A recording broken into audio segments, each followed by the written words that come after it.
today's video, and today's top tip is what can you do if you've got wishy pumps. Okay, so if you haven't subscribed, please go ahead and do so. Thank you so much, I really appreciate that.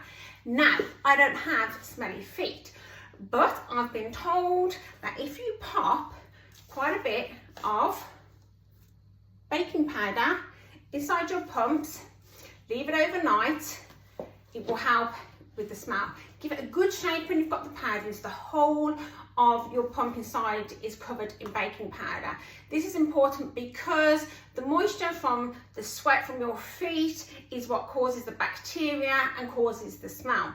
Okay, the baking powder should draw out that moisture into the powder, and when you give it a good shake out the next day, your pumps should smell sweeter.